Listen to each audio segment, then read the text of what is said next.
On a vu des ministres français, ou même le chef de l'État, prédire les conclusions des sommets de la CEDEAO sans qu'aucun responsable de l'organisation les rappelle à l'ordre. Donc je pense que c'est ça. Bon, donc je pense que par rapport à tout ça, qu'il y aura définitivement un impact sur l'intégration, la solidarité africaine si on ne prend pas des mesures. Pour des pays comme le Mali, on aurait pu continuer à protester, à agir, à faire des communiqués. Mais nous avons dit aussi que quelque part, il faut que nous apportons une alternative, une réponse géostratégique. C'est pourquoi on a décidé de mettre en place l'Alliance des États du Sahel, pour plusieurs raisons, parce qu'on ne veut pas une organisation qui soit téléguidée de l'extérieur.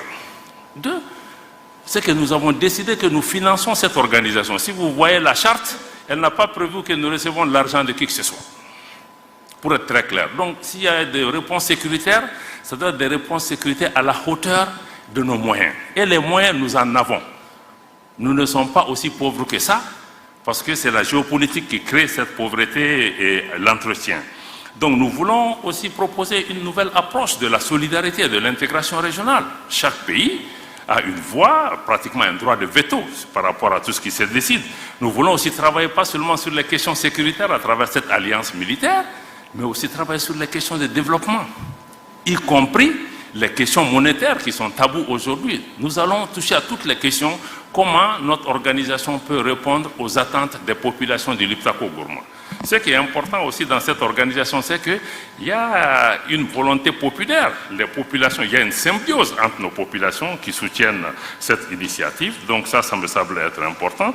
Donc en conclusion, et pour terminer, je pense que pour que nos organisations soient crédibles, il faut qu'elles soient elles-mêmes capables d'apporter les changements qui sont attendus par les populations.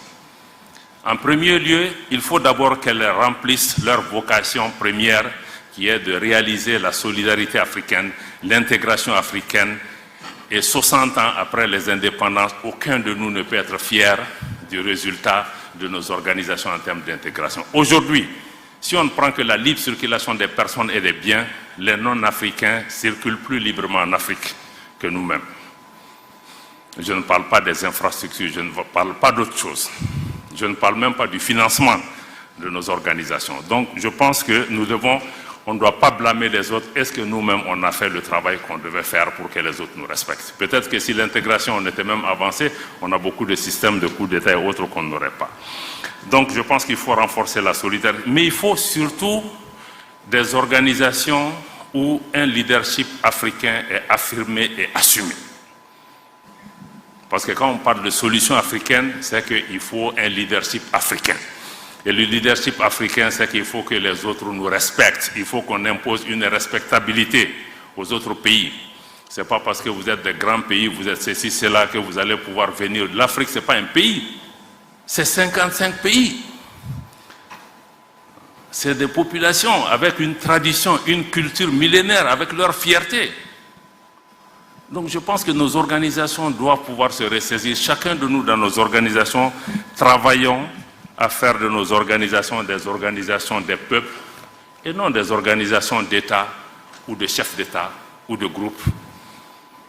Je pense que tant que nous n'allons pas dans cette direction, nous aurons toujours des problèmes parce que nos populations ne sont pas impliquées, que souvent même les chefs d'État et nos leaders n'arrivent pas à tenir face à cette ingérence extérieure. C'est ce que je voulais partager avec vous en restant à l'écoute pour les questions qui peuvent venir, mais je crois qu'il faut que nous-mêmes nous posions les bonnes questions, mais tout ce dans quoi nous sommes les premiers responsables. Merci.